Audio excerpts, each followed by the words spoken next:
Iran has blamed the United States and Israel for the twin explosions that have killed at least 95 and injured over 200.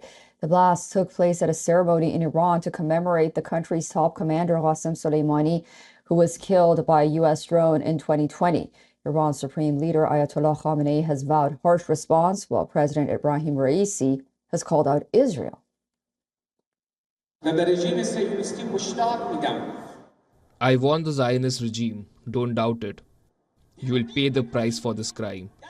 These crimes that you have committed, you will deeply regret.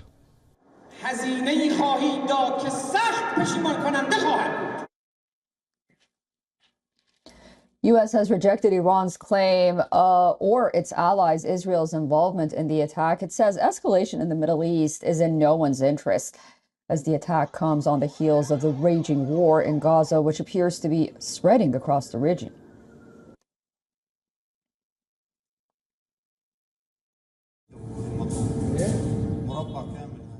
But I do want to address some of the irresponsible claims that I have seen circulate and say that, number one, the United States was not involved in any way, and any suggestion to the contrary is ridiculous. And number two, we have no reason to believe that Israel was involved in this explosion. A senior U.S. official has signaled the Islamic State's role in the explosion, while saying that the blast seemed like a terrorist attack that kind of group would be carrying out and has been responsible for in the past. Iran has for years battled ISIS, which has carried out major attacks in the country. No one has yet claimed responsibility for the latest attack, and that has left many experts and officials with a major concern on the culprit of the twin blasts in Iran. The explosions hit a procession near the Sahibat Zaman Mosque in the city of Kerman. Large crowds were gathering to mark the fourth death anniversary of IRGC top commander Qasem Soleimani. These images show the scale of devastation in the aftermath. Earlier, over 100 people were reported dead, but Iranian authorities have revised the toll as they say some names were wrongly registered twice. Reaction has come from across the world. Russian President Vladimir Putin says that Iran blasts are, quote, shocking in cruelty and cynicism, while Saudi Arabia has also condemned, calling it a terror attack. EU top diplomat Joseph Borrell also acknowledged it as a terror attack as he spoke to Iranian foreign minister over a call, while Jordan, Germany, Iraq, Turkey, and the United Nations have all denounced the attack. Regional tensions have escalated as the war between Israel and Hamas spills over. It is impacting neighboring areas with increased security concerns. United States Secretary of State Antony Blinken will depart for the Middle East later today. The trip includes a stop in Israel for continuing diplomatic consultations on the ongoing war. Blinken's visit comes on the heels of top U.S. officials, including President Biden, visiting the country more than half a dozen times. Meanwhile, U.S. diplomatic envoy Amos Hochstein will also travel to Israel to work to ease tensions between Israel and Lebanon's Hezbollah. Okay, for more on this, we are now being joined by Edward P. Joseph, Senior Fellow at the Johns Hopkins University School of Advanced International Studies and Foreign Policy Analyst. Edward is joining us live from Washington, D.C. Thank you so much for joining us on WION, Edward, and great to talk to you again. You know, since the war has begun, top American officials, including U.S. Secretary of State Antony Blinken and others, have been visiting Israel and the wider Middle East regions. But it seems that the war is now spilling over on the one hand, and the hostages remain in Hamas captivity. Susan, first, good to be with you, and Happy New Year to you and to your viewers. Well, the U.S.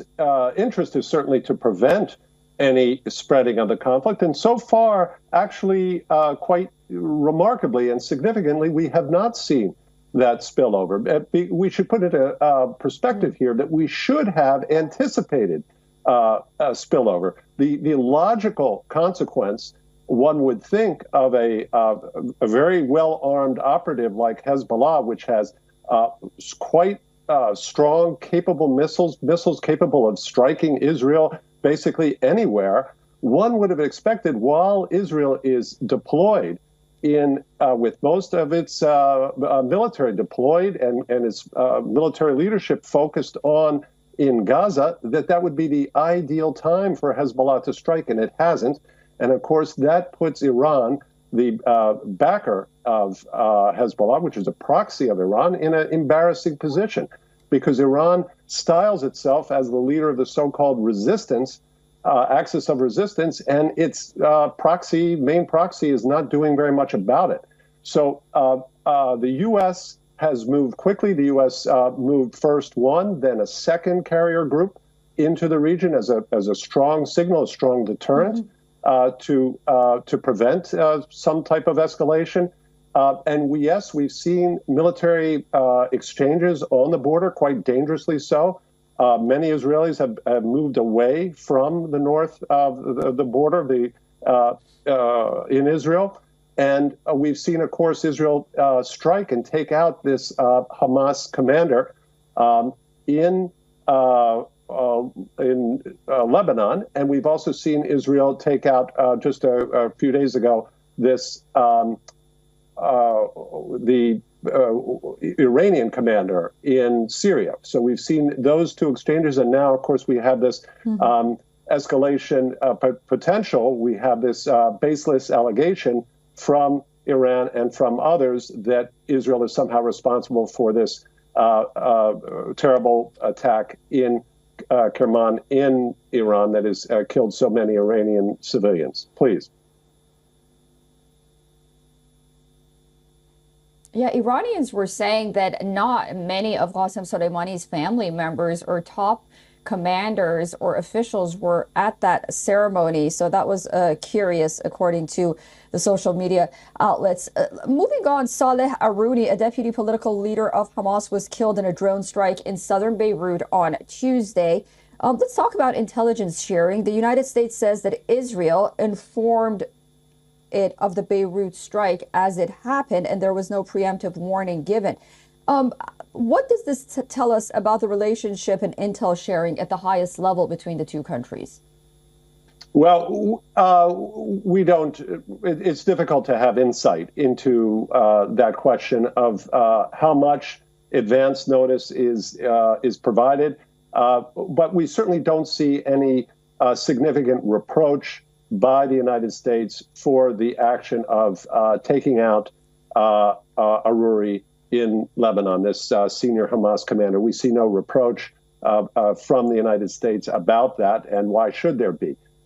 So the question of intelligence sharing or advance notice, I don't believe rises to that kind of level. I think that the more serious question now is Iran's position on these tragic explosions in Iran itself that have killed scores of innocent Iranian civilians.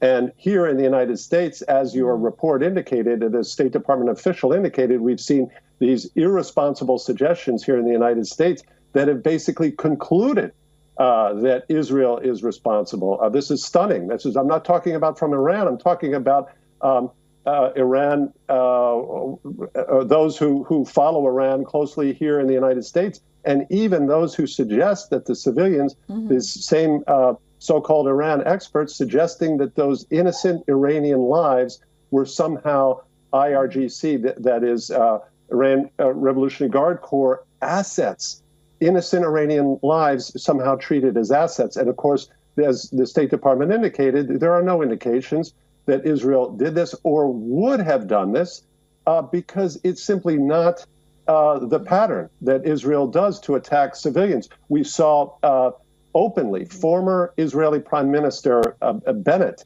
in the Wall Street Journal just a couple of days ago openly acknowledged Israel's attacks in Iran itself, but that these were focused on truly what were military assets, taking out a drone base, for example, in Iran. So this is the more interesting and dangerous context here. Please.